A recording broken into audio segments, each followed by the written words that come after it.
இது வந்துங்க சரி. அது போக வந்து இப்ப அமீருங்கிறதுக்கு என்னன்ற அர்த்தத்தை நம்ம விளங்கிக்கிட்டோம். அதாவது அமீருங்கிறது அமீர் ஒன்னு, அமீருல் மூமினின் ஒன்னு. அமீருல் மூமினின்கிறவர் இமாம். இமாமால் நியமிக்கப்படுபவர் தான் அமீரு. இதான் நபி ஸல்லல்லாஹு அலைஹி வஸல்லம் காலத்தில் இருந்த நடைமுறை. அது இல்லாத ஒன்றை நம்ம இன்னைக்கு உருவாக்கிட்டு இருக்கிறோம். இது கூடுமான்னு ரெண்டாவது பார்க்கணும். ஆனா ஒண்ணு முடிவு பண்ணுங்க, அது இல்லை. இது ரசூல் ஸல்லல்லாஹு அலைஹி வஸல்லம் காலம் மாதிரி ஒரு அமீர்ல கொண்டு வர போறோம் யாரு சொன்னாலும் அவங்க தவறான வாதத்தை எடுத்து வைக்கிறாங்க. அது இல்ல, அது அல்லாத அமீர் என்று ரசூல் ஸல்லல்லாஹு அலைஹி வஸல்லம் எதுக்கு சொன்னாங்களோ அது அல்லாத இன்னொரு காரியத்தை நம்ம செய்து கொண்டு இது ரசூலுல்லாஹ் சொன்னதுன்னு சொல்லி எல்லா தரப்பாரும் சொல்லிட்டு இருக்கிறோங்கிறது தான் உண்மை. இதை விளங்கிக்கிறணும். அதே நேரத்தில் இந்த அமீருங்கிற வார்த்தை இமாமுங்கிற சொல்லியாச்சு, அமீர் சொல்லியாச்சு. இன்னொன்னு வந்து ஆமில், ஆமில்னு ஒன்னு இருக்குதுங்க. அது குர்ஆன்லயும் கூட உள்ள ஆமிலின் அலைஹா. குர்ஆன்ல ஜக்காத்து யார் யாருக்கெல்லாம் கொடுக்கணும்னு சொல்லும் பொழுது 8 வகை அல்லாஹ் சொல்றான். அந்த 8 வகையில ஒரு ஆள் யாருன்னு கேட்டா உல் ஆமிலின் அலைஹா, ஜக்காத்தின் மீது நியமிக்கப்பட்டவர்கள், வசூல் செய்யக்கூடியவர்கள் இருக்கு. இந்த வசூல் செய்யக்கூடியவர்கள் யாரு தெரியுமா? பவரை பயன்படுத்தி வசூலிப்பவர்கள் தான். பவரை பயன்படுத்தி வசூலிக்கிற ஆமில்ங்கிறதுக்கும் அதுக்கு தான் வந்து இஸ்தஅமலனி அலா மிஸ்ர், மிஸ்ருக்கு என்னை பாருங்க. அந்த ஹதீஸ் படிக்கிறேன். இஸ்தஅமல நபி ஸல்லல்லாஹு அலைஹி வஸல்லம் ரஜுலன் அலா கைபர்.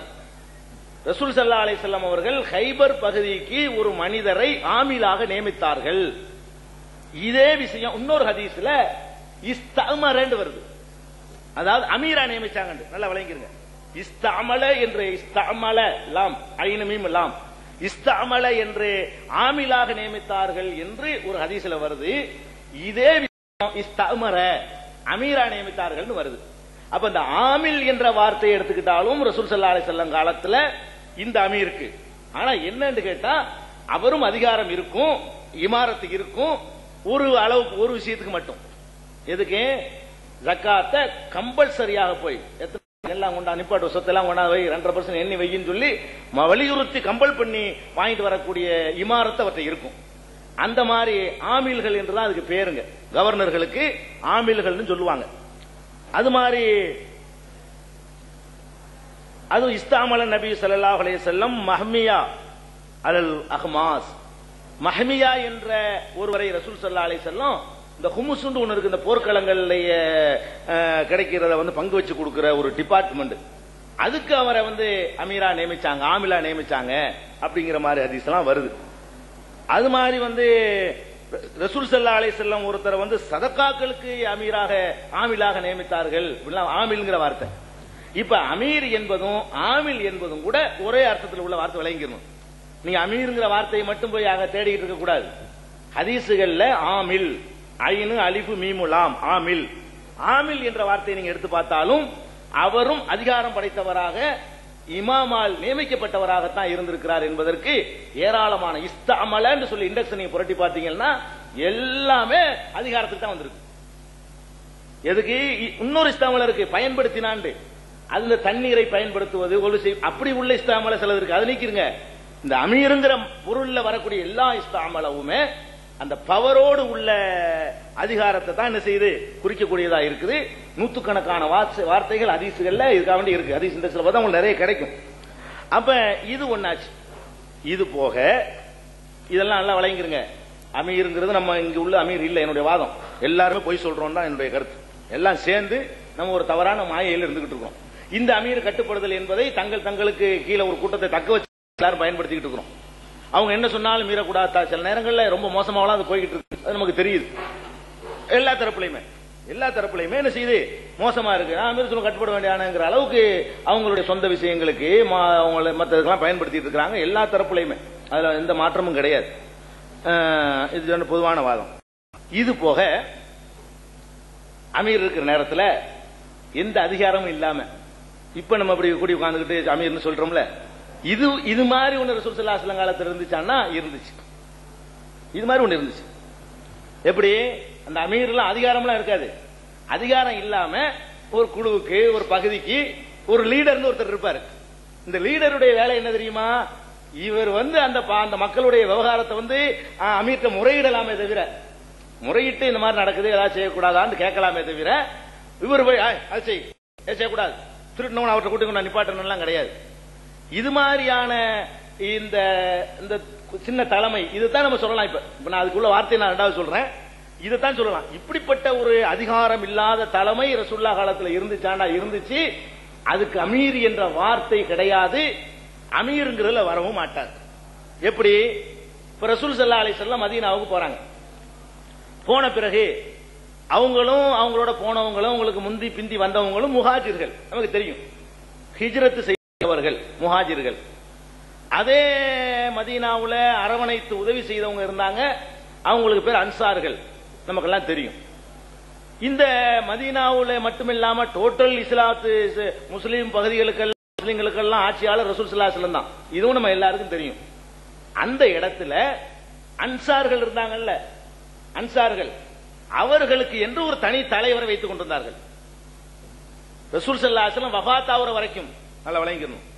ஏதோ முன்னாடி காலத்தில் வச்சுக்கிட்டு இருந்து பிந்தி விட்டுட்டாங்கன்னு இல்ல. ரசூல் ஸல்லல்லாஹு அலைஹி வஸல்லம் வாழ்ந்து கொண்டிருக்கிற அந்த காலத்திலேயே அன்சார்கள் இருந்தாங்க. அவங்க ஒரு தனியாக ஒரு தலைவரை வைத்துக் கொண்டிருந்தார்கள். அந்த தலைமையை ரசூல் ஸல்லல்லாஹு அலைஹி வஸல்லம் அங்கீகரித்தார்கள். ஏன்னு கேட்டா அது இமாரத்தில் போட்டி போடக்கூடிய தலைமை இல்ல. நானும் அமீர் இவர் சட்டத்தை அமுல்படுத்திட மாட்டேன், அந்த தலைமை இல்ல. இப்ப நம்ம நாட்டில் தலைவர் சொல்லிக்கிறோம்ல, நம்ம ஒரு சங்கத்துக்கு சொசைட்டிக்கு இந்த மாதிரி தலைமை ரசூல் ஸல்லல்லாஹு அலைஹி வஸல்லம் காலத்தில் இருந்துச்சு. எப்படி?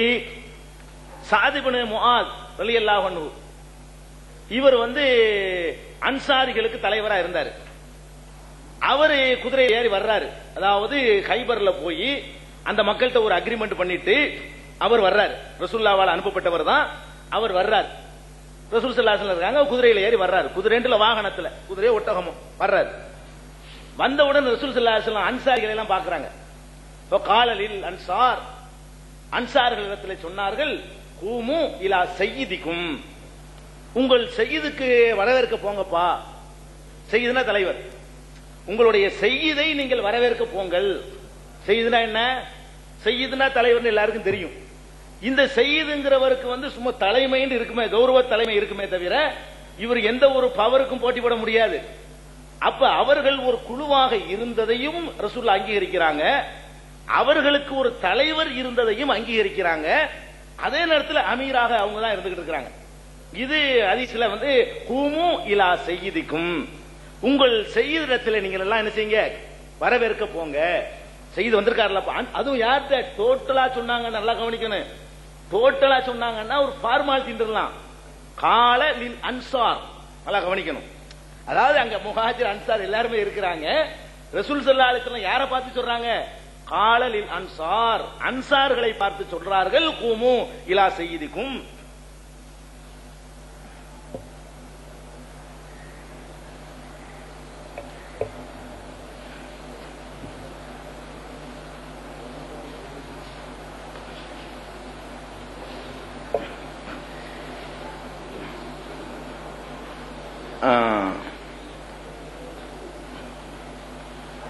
புகாரில் இருக்குது ஹதீஸ் என்ன? புகாரில் பலம்மா தனா கால ரசூலுல்லாஹி ஸல்லல்லாஹு அலைஹி வஸல்லம் லில் அன்சார் கூமு இலா சய்யிதிக்கும் என்று சொன்னாங்க ரசூல் ஸல்லல்லாஹு அலைஹி வஸல்லம். அப்ப இதுல என்ன நமக்கு விளங்குதுன்னு சொன்னா, ரசூல் ஸல்லல்லாஹு அலைஹி வஸல்லம் காலத்திலேயே சய்யிதுன்னு இருந்தாங்க. ஒரு கூட்டம் இருப்பாங்க, அவங்க தனக்குன்னு ஒரு தலைவர் வச்சிட்டு இருப்பாங்க. அது மதீனாவுல நடந்திருக்கு பாருங்க. நீங்க மதீனாவுல அல்லாஹ்வுடைய தூதராக இருக்கிறாங்க. அவங்க இருக்கும்போது இன்னொரு தலைவர் வரலாமா? இன்னொரு தலைவர் இருக்கலாமா? இருக்குது. ரசூல் ஸல்லல்லாஹு அலைஹி வஸல்லம் இருக்கிற அந்த மதீனாவுலயே அதுல ஒரு சாராருக்கு மாத்திரம் ஒரு தலைவர் இருக்கிறாரு, சய்யிது, கூமு இலா சய்யிதிக்கும். அது மாதிரி இந்த லிஆன் சம்பந்தமான ஒரு ஹதீஸ் வரும்போது இந்த சாத சொல்லும் பொழுது ஓஹுவ சய்யிதுல் அன்சார் வரும். லிஆன் ஒரு சட்டம் இருக்குங்க. உங்க எல்லாம் தெரிஞ்ச ஆட்களா இருக்கனால விலைக்கு சொல்ல வேண்டியது இல்லை. நம்ம ஆர்குமெண்ட் சபை பப்ளிக் மக்களா இருந்தா அதையும் விலைக்கு சொல்லலாம். இந்த கணவன் மனைவி மீது பழி சுமத்திட்டான்னு சொன்னா எப்படி நடந்துக்கிறதுங்கும் போது அப்ப ரசூலுல்லாஹ் சொல்றாங்க 4 சாட்சியை கொண்டு வரணுங்கிறாங்க. அப்ப அவர் கேட்கிறார், சாதுதான் கேட்கிறாரு, என்ன கேட்கிறாரு? அல்லாஹ்வுடைய தூதரே, பொண்டாட்டியோட ஒருத்தனை பார்க்கும்போது போய் 4 சாட்சி வேணா கூட்டு வந்துட்டு இருப்பானா? வெட்டி போட்டுற மாட்டானா? தன்னுடைய மனைவியோட ஒருத்தனை பார்க்கும்போது எப்படி நீங்க எப்படி இந்த சட்டம் சரியா வரும்னு அவர் கேட்கிறாரு. உடனே லியான்ங்கிற சட்டத்தை அவர் கேட்கிற கேள்வி நியாயம். அதனால லியான்ங்கிற சட்டத்தை எடுத்து புருஷனுக்கு அது இல்ல, 4 தடவை சத்தியம் பண்ணிட்டு அதை புரிஞ்சுக்கன்னு சொல்றாங்க. இந்த சம்பவத்தை இவர் ஆட்சேபிக்கிறார் ரசூல் ஸல்லல்லாஹு அலைஹி வஸல்லம். அந்த ஆட்சேபனையை சொல்லும் பொழுது சாது ஆட்சேபித்தார். சாது யார் என்று சொன்னால் ஓஹோ சையதுல் அன்சார், அவர்தான் அன்சாரிகளுடைய தலைவர் என்று சொல்லி அதே புகாரில என்ன இருக்குது, ஹதீஸ் இருக்குதுங்க. இதுல என்ன விளங்குது, சையீத் என்று சொன்ன ஒரு தலைமை இருக்கும், தலைவர் இருப்பாரு. இந்த சையீது தான் இப்ப இருக்குது. இப்ப இருக்கிறதெல்லாம் எது, அமீர் இருக்கும் பொழுதே சையீது இருக்குது பாருங்க. அமீர் இல்லாத சையீதுக்கு நான் சொல்லல. இப்ப அமீர்னு ஒருத்தர் இருக்கும் பொழுது சையீதுன்னு இருக்குது. அது மாதிரி ரயீஸ், சையீது மாதிரி இன்னொரு வார்த்தை என்ன, ரயீஸ். இப்ப சொன்னாங்க முனாஃபிக்குகளும் முஸ்லிம்கள் கூட்டமைப்புலாம் சேர்ந்து இருந்தாங்க. கரெக்ட் தான். அது ரசூல் ஸல்லல்லாஹு அலைஹி வஸல்லம் அந்த முஸ்லிம்ங்கிற கூட்டமைப்புல முனாஃபிக்குகள் உட்பட சேர்ந்து இருந்தாங்க. அதுல ரயீசுல் முனாஃபிகீன் அப்துல்லாஹ் இப்னு உபை எத்தனை ஹதீஸ்ல முனாஃபிக்குகளுக்கு அவன் ஒரு தனி தலைமையை தான் வச்சுக்கிட்டு இருந்தான். அதையாவது நம்ம விட்டுருவோம், அதையாவது அவன் சொல்லிக்கிட்டு இருந்தான்னு விட்டுருவோம். அதுக்கு விளக்கம் சொல்ல வேண்டியது இல்ல, இருந்துச்சு. ஆனா பாயிண்ட் என்னன்னு கேட்டா சையீதுக்கும் இலா சையீதுக்கும் சையதுல் அன்சார், சாத் அவர்கள் அன்சார்ங்கிற ஒரு குரூப்புக்கு, அது ஒரு குரூப் தான், அவங்களுக்கு மட்டும் தலைவரா இருந்தாங்க. முஹாஜிர்களுக்கு தலைவர் இருந்தாங்களா இல்ல. அப்ப முஹாஜிர்கள் ரெண்டாவும் ரசூலுல்லாஹ் தான் வச்சிருந்தாங்க. ரசூலுல்லாஹ் ஒரு முஹாஜிர் தானே. ரசூல் ஸல்லல்லாஹு அலைஹி வஸல்லம் அவர்களும் ஹிஜ்ரத் செஞ்சு வந்தவர்களா இருந்ததுனால நம்ம தேடி தேடி பார்க்கிறோம் சையதுல் முஹாஜிர் யாருமே இல்ல. ஏன்னு கேட்டா ரசூலுல்லாஹ் தான் அமீர். முஹாஜிர்னு ஒரு பிரச்சனையை கொண்டு போறதுக்கு ரசூலுல்லாஹ் அவ்வளவு முஹாஜிர் தானே. முஹாஜிர் பிரச்சனை என்னன்னு அவ்வளவு தெரியதானே செய்யும். அதுக்கு தனியா சையதுல் முஹாஜிர் வேண்டியது இல்லைன்னு அவங்க முஹாஜிர் தனியா பிரிஞ்சுக்கிட்டு சையதுல் முஹாஜிர் அபூபக்கர் உமர் இருக்கல. ஆனா சையதுல் அன்சார் இருந்தாங்க. அந்த அன்சார்கள் சையதுல் அன்சார ரசூல் ஸல்லல்லாஹு அலைஹி வஸல்லம் அங்கீகரிச்சாங்க. எந்த அளவுக்கு இருந்துச்சுன்னு கேட்டா நல்லா விளங்கிக்கணும். எந்த அளவுக்கு அங்க இருந்துச்சுன்னா குழுவாகத்தான் செயல்பட்டாங்க. நம்ம நினைக்கிறோம் இதெல்லாம் பெரிய பழகு இருக்கலாமாண்டு, அது பிடிக்க நான் வளர்க்குறோம் உங்களுக்கு புரியுறதுக்காக வேண்டி. ரசூல் ஸல்லல்லாஹு அலைஹி வஸல்லம் வஃபாத் ஆயிட்டாங்க. வஃபாத் ஆன உடனே யார் அமீர்னு சண்டை வருது. டக்குன்னு ஒண்ணு சேர்றாங்க.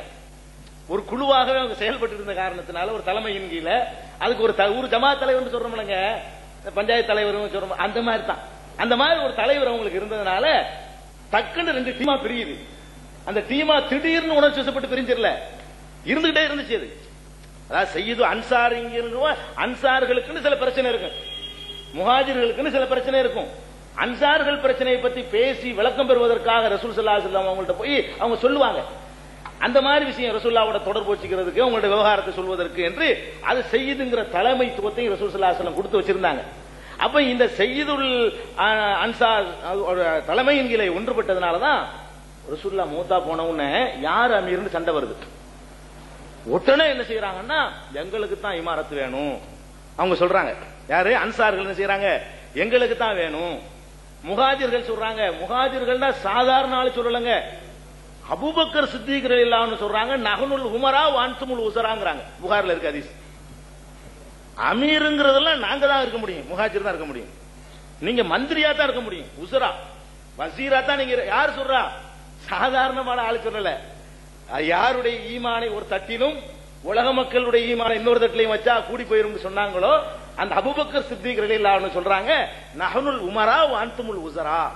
நாங்கள் என்றவர் சொல்வது யார, முஹாஜிர. அன்தும் நீங்கள் என்றவர் சொல்வது அன்சார.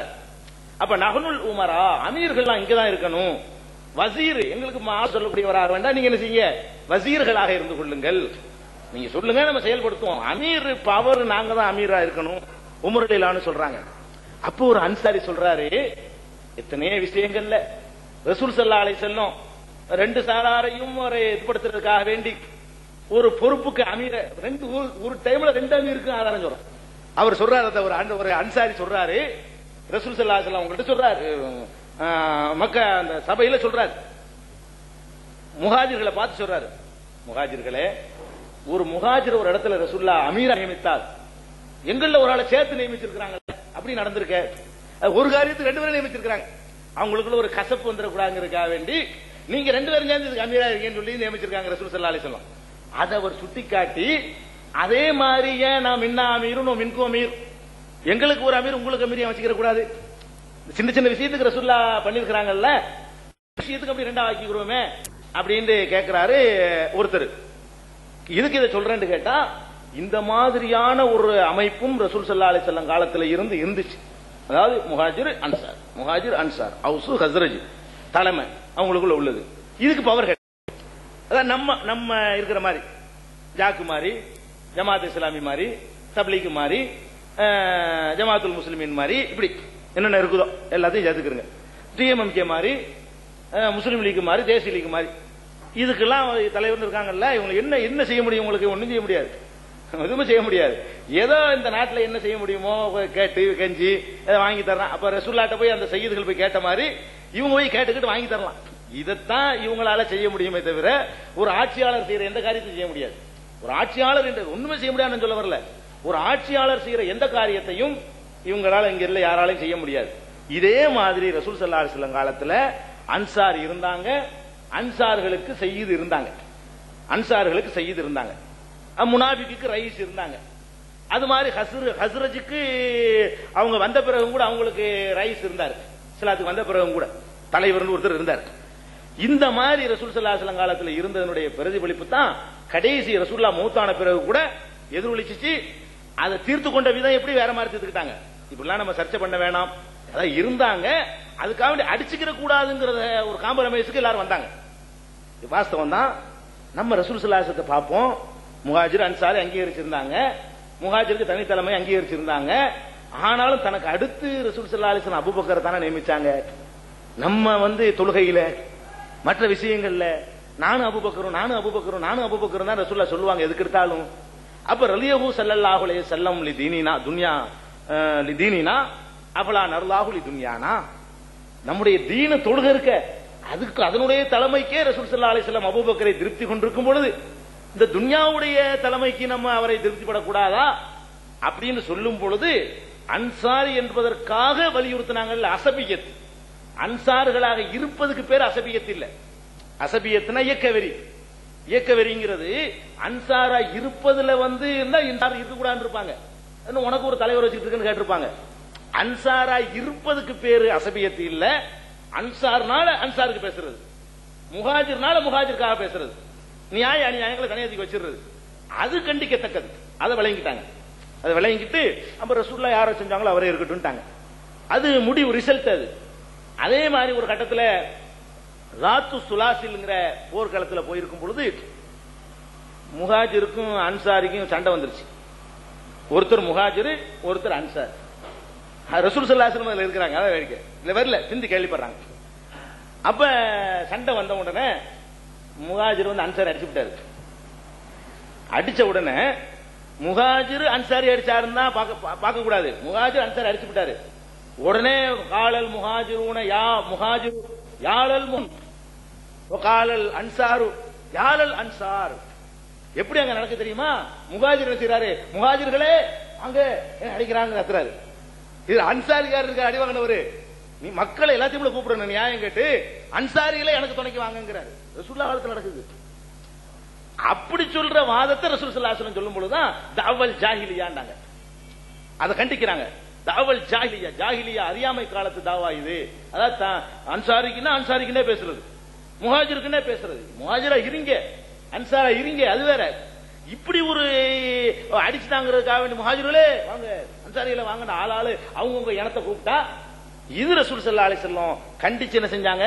விட சொன்னாங்க. அதாவது அது அன்சாரிகளாக இயங்க அனுமதிச்சாங்க. இயங்கன்னா தலைமையின் கீழ. நல்லா விளங்கிக்கிறீங்க. நீங்க வெறும் பேருக்கு மட்டும் நான் சொல்ல வரல. அன்சாரிங்கிற பேர்ல இருந்து கொண்டு அவங்களுக்கு ஒரு தலைவரையும் வைத்துக் கொண்டு இயங்க அனுமதித்த ரசூல் ஸல்லல்லாஹு அலைஹி வஸல்லம் அதை வெறியாக பேசும்பொழுது கண்டிச்சிருக்கிறாங்க. கடுமையா கண்டிக்கிற, இப்படிலாம் பேசக்கூடாது, விடுங்கள் அப்படின்னு சொன்னாங்க. அப்ப இதுல இருந்து நமக்கு என்ன விளங்குதுன்னு கேட்டா, ரசூல் ஸல்லல்லாஹு அலைஹி வஸல்லமுடைய காலத்துல இப்படி இருந்திருக்குது. செய்யுதுன்னு இருந்திருக்கிறாங்க, ரைஸ் இருந்திருக்கிறாங்க. அந்த ரைஸ் செய்யுதுடைய வேலை எதுவுமே அதிகாரம் படைச்சது கிடையாது. ரைஸ் செய்யுதுகளாக அப்படி இருப்பது இந்த இமாரத்து கூட்டமைப்புக்கு எதிரானது இல்ல. நல்லா விளங்கிக்கணும். எதிரானதா இருந்தால் என்னோட செய்யுதுல அன்சாரி, நான் எல்லாரும் தலைவராக அன்சாரிக்கு தலைவரான்னு கேட்கணும்ல. அவரை கூப்பிட்டு என்னையா நீ பண்ணிட்டு இருக்கிற? நான் எல்லாத்துக்கும் அமீரா இருந்துட்டு இருக்கிறேன், நீ என்ன உனக்கு செய்யுதுல அன்சார் வரையா? ஒருத்தருங்க செய்யுது எல்லாரும் டோட்டல் செய்யுது நான் தான் சொல்ல வேண்டியான. அங்கே குழுமோயில அங்கே இருக்கிற எப்படிப்பட்ட அங்கேதான் பாருங்க. அவரை வரவேற்க போங்கிறாங்க. ஏதோ நிர்பந்தத்துக்கு ஃபார்மாலிட்டிக்கு சொன்ன மாதிரியும் தெரியல. குமுயிலா செய்யுதுக்கு உங்கள் செய்த வரவேற்க போங்க அப்படிங்கிறாங்க. அப்ப நமக்கு என்ன தெளிவுபடுதுன்னு கேட்டா, இந்த அமீர் விவகாரத்துக்கு இதுக்கு சம்பந்தம் இல்லை. இப்ப நம்ம நாட்டில் இருக்கிற யாருக்கும் பேசுறதுக்கு தகுதி கிடையாது, அமீர் கிடையாது. அந்த அமீர் எந்த ஹதீஸை கொண்டாந்து நீங்க பொறுத்தினாலும் அது மோசடி தான் நான் சொல்லுவேன். யாரா இருந்தாலும் தெரியாம செஞ்சா அது வேற விஷயம். நானும் தான் பொறுத்து பல தடவை பேசியிருக்கிறேன், அது எனக்கு தெரியாத நேரத்தில் பேசியிருக்கிறேன்.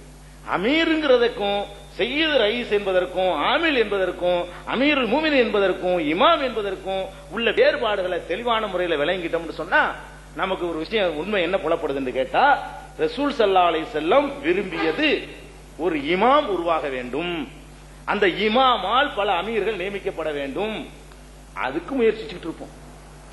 கூடுறோம், கூட்டம் கூடுது, எங்க பக்கம் சேரதோ, எப்படி யாருக்கு அந்த இமாமத்தை கைப்பற்ற முடியுதோ கைப்பற்றட்டும். கைப்பற்றின பிறகு இந்த மாதிரிலாம் 9 நேரம் வராது. ஏன்னா அவர் பக்துலுக்குள்ள இறங்கிடுவார். ஏன்னா கைப்பற்றிட்டாருன்னு இமாமுங்கிறவர் பவரை கைப்பற்றிட்டாருன்னு சொன்னா இந்த மாதிரி நான் ஒண்ணு நீ ஒண்ணு வருவானே சீவிடாதலன்றாரு.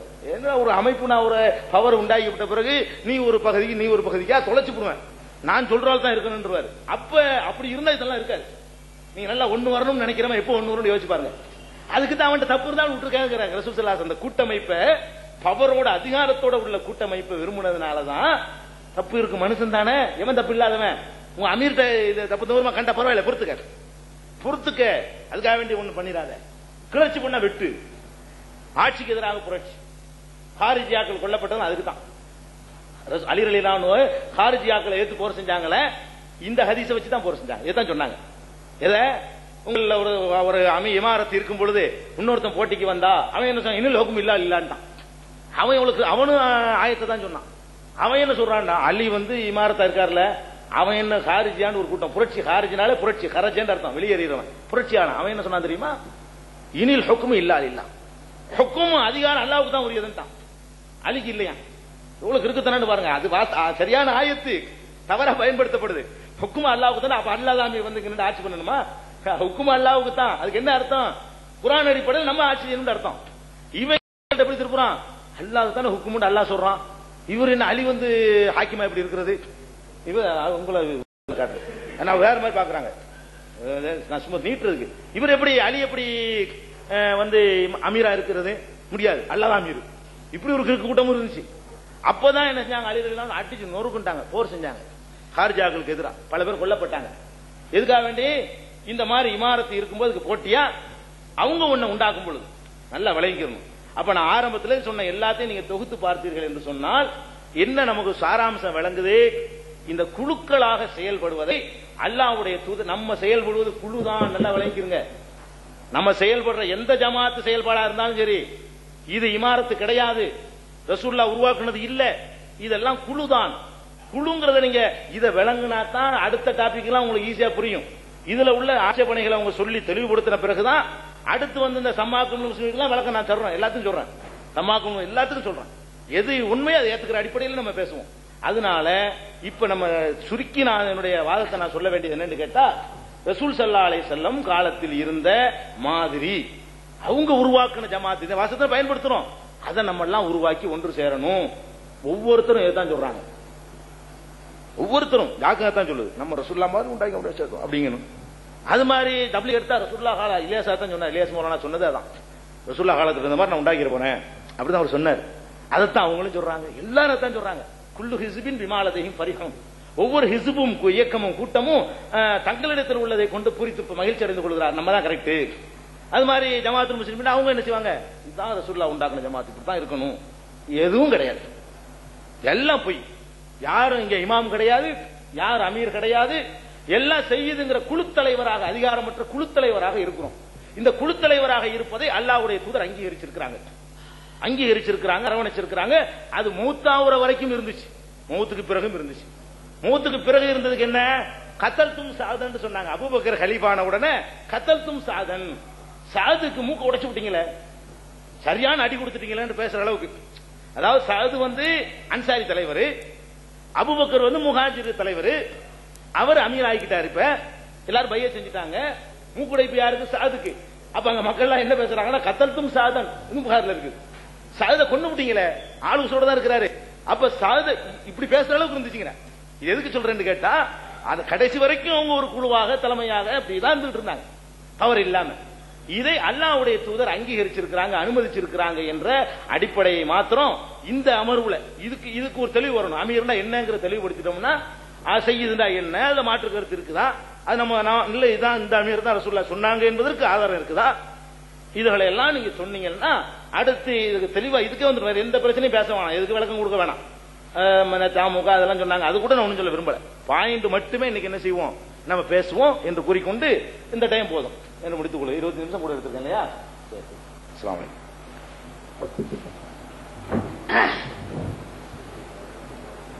அன்புள்ள சகோதரர்களே, சகோதரர் அவர்கள் 1 மணி நேரம் எடுத்து உங்களுக்கு மத்தியில் அமீரை பற்றிய சில விளக்கங்களை தந்தார்கள். ஆனால் நம்முடைய ஒப்பந்தப்படி, ஏன்னா சகோதரர் ஒப்பந்தம் 2 நாளா சொன்னாரு, நான் அவரை இது பண்றதுக்காக சொல்லல, நான் இது பண்றேன். நியாயமா இப்ப அவரு அந்த அல் முஸ்லிம் சம்மாக்குமுல் முஸ்லிமீன்கிறத பற்றி தான் தெளிவு தந்திருக்கணும், அப்புறம் ஜாக் பத்தி தெளிவு தந்திருக்கணும். இதுல இல்லாத ஒரு சப்ஜெக்ட் எடுத்துக்கிறாரு. ஆனா நம்முடைய இதுபடி கருத்து வேறுபாடு அனைத்தையும் பேசி தீர்க்கணுங்கிற அடிப்படையில எனக்கு இதுக்கு பதில் சொன்னாதான் நான் அதுக்கு வருவேன் நான் சொல்ல மாட்டேன். இன்ஷா அல்லாஹ் இதுக்கே நம்ம பதில் தர்றோம். சகோதரர் இந்த அமீருடைய விஷயமாக இப்ப எடுத்து வைத்த அத்தனை ஆதாரங்களும் நபி ஸல்லல்லாஹு அலைஹி வஸல்லம் அவர்களுடைய பிந்திய வாழ்க்கையில் இடம்பெற்ற சம்பவங்களில் உள்ள ஹதீஸ்களை அல்லாமல் ரசூலுல்லாஹி ஸல்லல்லாஹு அலைஹி வஸல்லம் ஆரம்ப வாழ்க்கையில எந்த ஒரு ஆதாரத்தையும் தரல அவர். அப்போ சகோதரருடைய எண்ணத்துல இஸ்லாம்டா ரசூலுல்லாஹ்வுடைய அந்த பிந்தி அந்த ஹிஜ்ரத்துக்கு பிறகு ஒரு 4-5 வருஷம் இருந்துச்சு, இதுதான் இஸ்லாம்னு நம்பிக்கொண்டிருக்க எனக்கு தெரியல. ஆனா இஸ்லாம் ரசூலுல்லாஹி ஸல்லல்லாஹு அலைஹி வஸல்லம் அவர்களுக்கு என்றைக்கு வஹி வந்ததோ அவர்களுடைய 40வது வயசிலிருந்து என்று அவர்கள் வஃபாத்தானார்களோ 63வது வயசு வரைக்கும் இடம்பெற்ற அத்தனையும் மார்க்கத்தில் உள்ளது. இதுதான் நம்முடைய நம்பிக்கை. ஹிஜரத்துக்கு பிறகு உள்ளதுதான் மார்க்கம், ஹிஜரத்துக்கு முன்னால் உள்ளது மார்க்கம் இல்லை என்ற அடிப்படையில் நாம நம்ப மாட்டோம். அல்லாஹ் பாதுகாப்பானாங்க. இப்ப சகோதரர் சொல்ற மாதிரி அதிகாரம் வந்த பிறகுதான் அமீர்னு சொன்னா, ரசூலுல்லாஹி ஸல்லல்லாஹு அலைஹி வஸல்லம் தன்னுடைய பிரச்சார பணியுடைய 13வது வருஷம் வரைக்கும் அதிகாரம் வரல. அதிகாரம் வந்திருக்குமேயானால் நிச்சயமாக அவர்கள் மக்காவை விட்டு மதீனாவுக்கு ஓடியே இருக்க மாட்டார்கள். ஹிஜ்ரத் எப்பொழுது நடந்தது? 13வது வருடத்துல. இந்த 13வது வருடத்துல நபி ஸல்லல்லாஹு அலைஹி வஸல்லம் அவர்கள் மக்கா விட்டு மதீனாவுக்கு ஓடுகிறார்கள். சௌர்ங்கிற குகையில சில நாட்கள் மறைந்திருக்கிறார்கள். உண்மையிலேயே அதிகாரம் இருந்தால் இப்படி செய்திருக்க முடியுமா?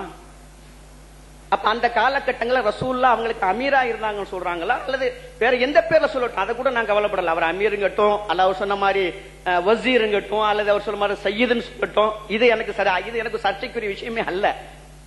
எப்படி அழைக்கிறதுங்கிறது அல்ல, ஒரு கட்டுக்கோப்பு, ஒருங்கிணைத்து நிற்பது, ஒரு தலைமையில் இருப்பது, இதுதான் என்னுடைய.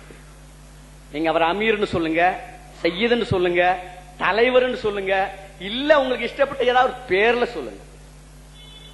ஆக நம்முடைய குறிக்கோள் தெரியுமா? சும்மா வெறுமனே நான் நேத்து சொன்னேன், அமீர் ஸ்தோத்திரத்துக்குரியவர் அல்ல, ஸ்தோத்திரம் செய்வதற்குரியவரே இல்ல. ஜமாத்தை கட்டுக்கோப்பாக கொண்டு செல்லணும். குர்ஆன் ஹதீஸுக்கு உட்பட்ட விஷயத்தில் அவரு கட்டளையிட்டால் எடுக்கணும். விமர்சனத்துக்கு அப்பால் பட்டவரும் அல்ல. தாராளமாக அவரை விமர்சிக்கலாம், அவர்கிட்ட விளக்கம் கேட்கலாம். இந்த அளவுக்கு உள்ளவர் தான் அப்படின்னு நம்ம சொல்லியிருக்கோம். சரி, ஆக அந்த முந்தின வாழ்க்கையில நிச்சயமாக அரசாட்சி இருக்கல. அத சகோதரர் மறுக்க மாட்டார்னு நினைக்கிறேன். விரல் விட்டு எண்ணக்கூடிய ஒரு சகோதரர்கள் தான், ஒரு சில நபி தோழர்கள் தான் ரசூலுல்லாஹ்வுடைய சொல்ல கேட்டுக்கிட்டு இருந்தாங்க. ஆட்சி அதிகாரம் எதுவுமே அவர்கள்ட்ட இருக்கல. அப்ப அந்த காலகட்டத்துல ரசூலுல்லாஹ்வுக்கு அமீர் இல்ல, அந்த சமுதாயத்துக்கு அமீர் இல்ல, அமீரே இல்லாத ஒரு இதா இருந்ததாக சகோதரர் என்ற நமக்கு தெரியல. இப்ப நம்மளோட பணிபுரியும் அமீரே இல்லாம தான் செயல்பட்டோம்னு சொன்னார். அதே மாதிரி எங்க சொன்னாலும் சொல்லலாம். ஆனா நிச்சயமாக எங்களுடைய நம்பிக்கை அன்றும் ரசூலுல்லாஹி ஸல்லல்லாஹு அலைஹி வஸல்லம் அந்த முஸ்லிம்களுக்கு அமீராகத்தான் இருந்தார். அமீர் என்று சொன்னால் நல்லா புரிஞ்சுக்கிடுங்க, அதிகாரம் பெற்றவர். அதிகாரம் என்றால் ஆட்சி அதிகாரம் அல்ல, அங்க புரியணும். ஆட்சி அதிகாரம் தான் அமீருடைய ஸ்தானம் சொன்னா நம்ம எல்லாம் கருணாநிதிக்கு இன்னைக்கு கட்டுப்பட்டு நடக்கணும். கருணாநிதி எது சொன்னாலும் ஒப்புக்கொள்ளணும். அவர்தான் ஆட்சி இருக்கு. இன்னைக்கு நம்ம மீறினாதான் அவரு துப்பாக்கி எடுத்த சுடுறதுக்கு முதல்ல அதிகாரம் பெற்றிருக்கிறாரா? அப்ப அவர் எது சொன்னாலும் கட்டுப்படணும். ஒப்புக்கொள்வாரா சகோதரர்? அப்ப அந்த குறுகிய பொருள் அல்ல. அதுக்கு அதிகாரம் பெற்று விட்டா சரி. நான் கேட்கிறேன், உண்மையில சொல்றேன், நீங்க யாராவது மறுக்க முடியுமா? இந்த குர்ஆன் ஹதீஸுடைய தூய்மையான இந்த பிரச்சாரத்தை இஸ்லாமிய நாடுகள் என்று சொல்லக்கூடிய எந்த ஒரு நாட்டினாலும் செய்வதற்கு அனுமதி இருக்குதா? செய்ய முடியுமா உங்களால? பாகிஸ்தான்ல செய்ய முடியுமா? பங்களாதேஷ்ல செய்ய முடியுமா? இல்ல இஸ்லாம ஆட்சியே நடக்குதுன்னு சொல்லக்கூடிய சவுதியில செய்ய முடியுமா? இன்னைக்கு தூக்கி உள்ள போட்டுருவான். தூக்கி உள்ள போட்டுட்டு நம்முடைய பிரச்சாரத்தை தடை பண்ணிடுவான். வெளிநாட்டுல வந்து போடா வெளின்னு சொல்லி விட்டுருவான். இதான் நிலை. என்ன காரணம்? அங்கதான் நம்ம சிந்திக்கணும். சகோதரர் சொன்னார், ஆட்சியை பிடித்து விட்டால் இஸ்லாத்தை நிலைநாட்டி விடலாம் சொல்றார். அப்பதான் நம்ம கையில் அதிகாரம் வந்துருச்சு, வெளியே போனா புடிடா, வெட்டுடா, கொல்லுடா, இருடா அப்படின்னு சொல்லலாம் சொல்றார். இல்ல, இஸ்லாம் அப்படி சொல்ல கிடையாது. நான் கேட்கிறேன், 1947 பாகிஸ்தான் பிரிஞ்சது. வடக்கே கன்னியாகுமரியில இருந்து வடக்கே காஷ்மீரில் இருந்து தெற்கே கன்னியாகுமரி வர முஸ்லிம்கள் ஒன்றுபட்டு நின்றார்கள். பாகிஸ்தான் பிரிந்தது. அபுல் ஆலா மௌதூதி இந்த 20வது நூற்றாண்டின் ஒரு தலை சிறந்த அறிஞர். அவர் மேல நான் எந்த தவறு சொல்றதாக எனக்கு நினைக்காது. இதே கண்ணோட்டத்தில் பாகிஸ்தான்ல போனா இஸ்லாத்தை நிலைநாட்டு போனார். இங்கே வாழ்ந்து கொண்டிருந்தவர் நமக்கென்று ஒரு முஸ்லிம் நாடு கிடைத்து விட்டது, இஸ்லாத்தை நிலைநாட்டி விடலாம் என்று இந்த நாட்டை துறந்து பாகிஸ்தான்ல குடியேறினார். அவர் வாழ்நாள் முழுவதும் அதுக்கு பாடுபட்டார். இஸ்லாமிய ஆட்சியை நிலைநாட்ட முடிஞ்சு. என்ன நடந்துச்சு? எலெக்ஷன் வந்துச்சு, ஜனநாயக அடிப்படையில் எலெக்ஷன். அந்த எலெக்ஷன்ல இவருடைய கட்சி படுதோல்வி கண்டது. எல்லா மீடியாக்களும் பத்திரிகைகளும் கொட்ட எழுத்துல போட்டன, முஸ்லிம்களே இஸ்லாமிய ஆட்சியை நிராகரித்து விட்டார்கள். உங்களுக்கு எல்லாம் ஞாபகம் இருக்கும். முஸ்லிம்களே இஸ்லாமிய ஆட்சியை நிராகரித்து விட்டார்கள். எல்லாத்துக்குமே ரொம்ப மகிழ்ச்சி. அப்ப முஸ்லிம்களே இஸ்லாத்தை விரும்பல. தவறு யாருடையது? யாருடைய தவறு? ஆட்சி கிடைத்து விட்டால் இஸ்லாத்தை நிலைநாட்டி விடலாம் என்ற எண்ணம் தவறு. அங்கே ஏற்பட்ட கோளாறு. அப்படின்னா ரசூலுல்லாஹ் அதான் முதல்ல பாடுபட்டு இருப்பாங்க. இஸ்லாம் ஆட்சி கைப்பற்றினா மக்காவை கைப்பற்றதுக்கு முயற்சி பண்ணியிருப்பாங்க, காபத்துல்லாவை கைப்பற்றதுக்கு முயற்சி பண்ணியிருப்பாங்க. குறைந்தபட்சம் அந்த ஹுதைபியாவுடைய சந்தர்ப்பத்திலாவது எல்லாருமே கையடிச்சு கொடுத்தாங்க. எங்க உயிர் போக வரைக்கும் நாங்க போராடுவோம், பையத் ரில்வான். அப்ப கூட ரசூலுல்லாஹ் அதுக்கு தயாராக. ஏன்? அல்லாஹ்வுடைய உத்தரவு இல்லை. சிந்திச்சு பாருங்க. சரி, பாகிஸ்தான் இஸ்லாமிய ஆட்சின்னு போச்ச, என்ன நடந்துச்சுங்க? பாகிஸ்தான் முஸ்லிம்கள் வந்து இன்னைக்கு நிம்மதியா வாழ்றாங்களா? போய் சில வருடங்கள்லயே முஸ்லிம்கள் என்று போராடி பெற்றார்கள். அப்புறம் என்ன நடந்துச்சு? பங்களாதேஷ், பாகிஸ்தான், உருது, வங்காளிங்கிற பிரச்சனை வந்துச்சு, மொழி பிரச்சனை வந்துட்டு அது பெரும் போராட்டமாக வெடிச்சது. கடைசியில இந்தியா வந்து துணை நின்று பாகிஸ்தான ரெண்டாக்கிச்சு. பாகிஸ்தான் பங்களாதேஷ் வந்துச்சு. சரி, பாகிஸ்தான் பங்களாதேஷ் வந்துச்சு, அதுக்கு பிறகு முஸ்லிம்களுக்கு நிம்மதி கிடைச்சா? இன்னைக்கு பாகிஸ்தான் நடந்துகிட்டு இருக்கு. ஷியா சுன்னத்துல் ஜமாத் தகராறு. அது இல்லாம முஹாஜிர், அதாவது இந்தியாவிலிருந்து பாகிஸ்தான்ல குடியேறிய முஸ்லிம்கள் 2ஆம் நம்பர் ஆளுக்கு தான், 1ஆம் நம்பர் கிடையாது. அங்க உள்ள மன்னிர் மைந்தர்கள் தான் 1ஆம் நம்பர். இங்க இஸ்லாம் போயிருச்சு. அது இல்லாம இன்னும் ஏகப்பட்ட பிரச்சனைகள். அரசியலும் ஸ்திரமற்ற நிலை. பாகிஸ்தான் தோன்றியதிலிருந்து இன்று வரைக்கும் குறைந்தது இந்தியாவில் இருக்கக்கூடிய அரசியல் ஸ்திரத்தன்மையாவது பாகிஸ்தான்ல இருந்ததாக யாராலும் சொல்ல முடியுமா? சரி, அது போகட்டும். பங்களாதேஷ்லயாவது ஸ்திரமான ஆட்சி ஏற்படுத்த முடிஞ்சு யாராலும் சொல்ல முடியுமா? சரி, அது போகட்டும். ஆப்கானிஸ்தான் எடுங்க. ஆப்கானிஸ்தான் வந்து ரஷ்யாக்காரனுடைய கட்டுப்பாட்டில் இருந்தது. அவனை விரட்டி விட்டு நாங்கள் பெற்றுக் கொள்வோம் என்று போராடினார்கள். பல பிரிவினர்கள் ஒன்றுபட்டு போராடினார்கள். இன்னும் சொல்ல போனா அவர்களிலே பெரும்பான்மையினர் குர்ஆன் ஹதீஸ் என்று ஒப்புக்கொண்டவர்கள். பிரிவினர்களை பெரும்பாலோர் குர்ஆன் ஹதீஸ் மட்டும்தான் மார்க்கம் என்று ஒப்புக்கொண்டவர்கள். ரஷ்யாக்காரனை விரட்டும் வரைக்குத்தான் அவர்களிடம் ஒற்றுமை இருந்தது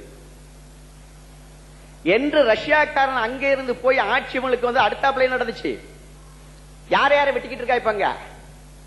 முஸ்லிம்களே கொன்று கொண்டிருக்கிறார்கள். நிம்மதியற்ற ஒரு நிலையை முஸ்லிம்கள் அனுபவித்துக் கொண்டிருக்கிறார்கள். உண்மையா இல்லையா? என்னாச்சு சகோதரர்களே? ஆட்சினா ஒரு மயக்கத்தை தர ஒத்துக்கிறேன். ஆட்சியினால் பிரச்சனை தீர போறதில்லை. உலகத்தில் இன்னைக்கு இருக்கக்கூடிய நாடுகள், உண்மையிலே சொல்றேன், முஸ்லிம்களாக இருந்தா இந்த உலகத்தையே ஆட்டி படைக்கக்கூடிய முழு அதிகாரம் நீங்க அவர்களிடம் இருக்கிறது. எவருடைய தயவு வேண்டியதில்லை. இந்த இந்தியாவில் இருக்கக்கூடிய முஸ்லிம்கள் மட்டும் ஓரணியில் இருப்பதானால் இந்த இந்தியாவை ஆட்டி படைக்க முடியும்.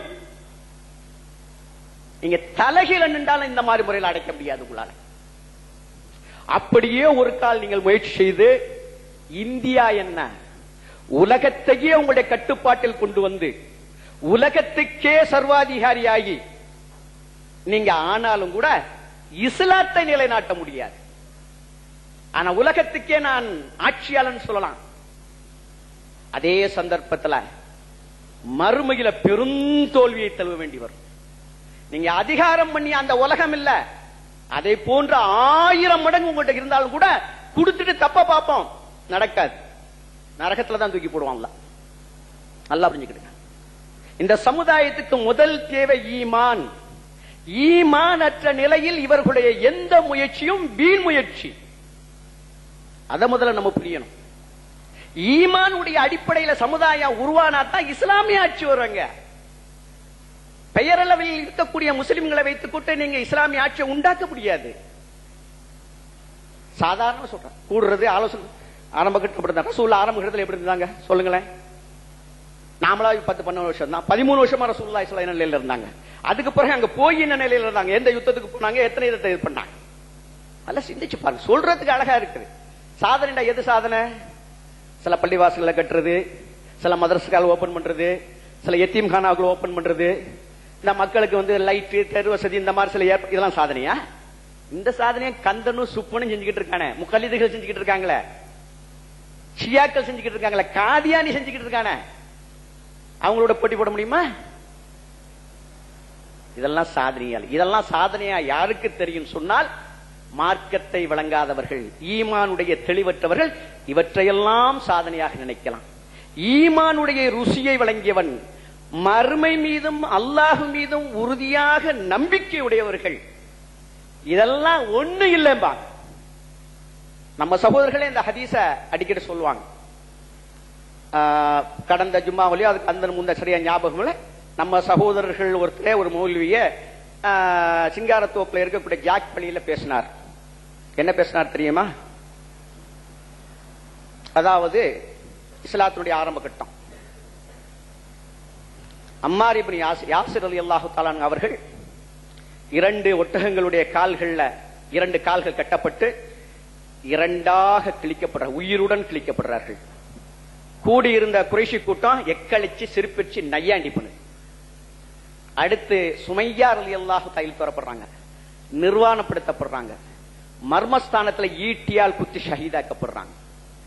இப்படி நினைக்க முடியாத, எண்ணி பார்க்க முடியாத அத்தனை துன்பங்களை அவர்கள் அனுபவித்துக் கொண்டிருந்தாங்க. இத்தனைக்கு நாம எந்த முஸ்லிம்களுக்காக இன்னைக்கு நாம போராடிக்கிட்டு இருக்கிறோமோ, தொழுகை இல்ல, ஈமான்ல உறுதிப்பாடு இல்ல, தர்காக்களுக்கு போய்கிட்டு இருக்காங்க, இவர்களுக்காக நாம ஆட்சி அமைக்கிறோம் நம்ம போறோம் இல்ல. ஆனா அப்படிப்பட்ட நிலை கூட அங்க இல்ல. நல்லா புரிஞ்சுக்கிடுங்க. அங்க எப்படி இருந்தாங்க தெரியுமா?